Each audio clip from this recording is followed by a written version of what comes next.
Ouais,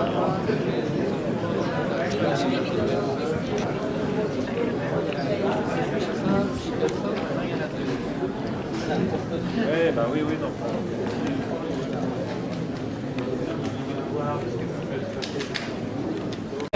Bonjour, my name is Bijal Vachrajani and I'm a children's book author and editor. I'm here at this lovely festival all the way from India.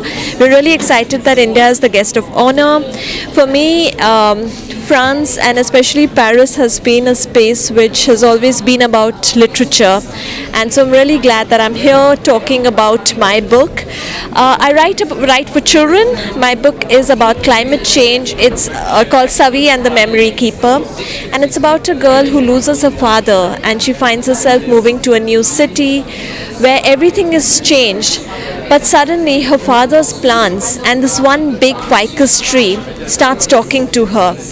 And it's a story about nature, it's about grief, it's about how we all turn to the wild and the trees and the birds when we are facing monumental loss.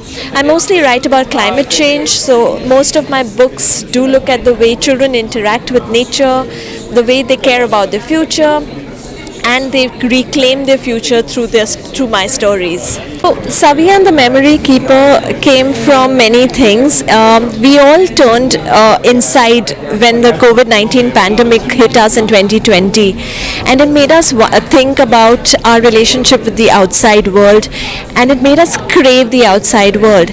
And for me, I sat in my balcony. I lost my partner a year before this book, a year before the pandemic hit, and I just sat in the balcony looking at the clouds, thinking about him and thinking about the things that give me solace, and one of them was nature. Most of it was nature.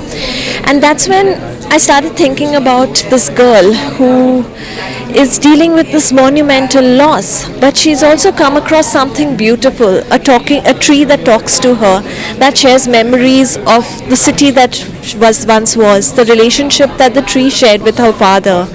And in doing so, it brings back her memories with her father, because one of the things about grief is that we're already always petrified we're going to forget the person we've lost.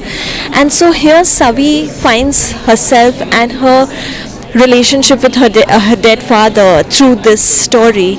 And for me, in some ways, it was definitely a way of dealing with my grief, but also a celebration of nature, about how trees communicate with each other.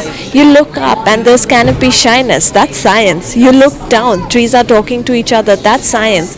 And to me, science is just magical, and that's what my books try to do. They bring together the magic in nature and with the power that children have when it comes to unlocking that magic. So that's what is in Savi and the Memory Keeper. It's got these beautiful chapter header illustrations by Rajiv Vibe, which gives you little clues to the stories, to the chapters as they begin. And I think that children have said that they really enjoy reading that. A lot of people worry that is this too dark a book because it's dealing with such complicated topics.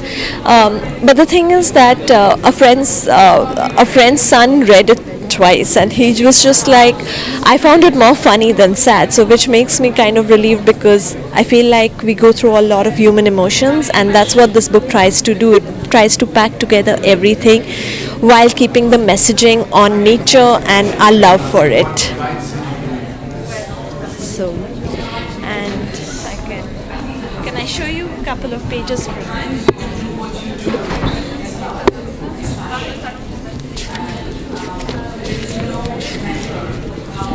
So, for instance, here's the little jasmine plant in which there is a cat. The cat is named Beku, which in Kannada also means cat, so it's very meta.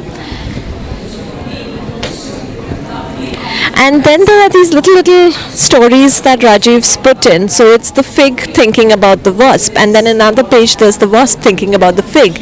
And so it's a reminder that nature is so circular, right? Nothing goes to waste in nature. Everything is interlinked, and that's also pretty much part of the story.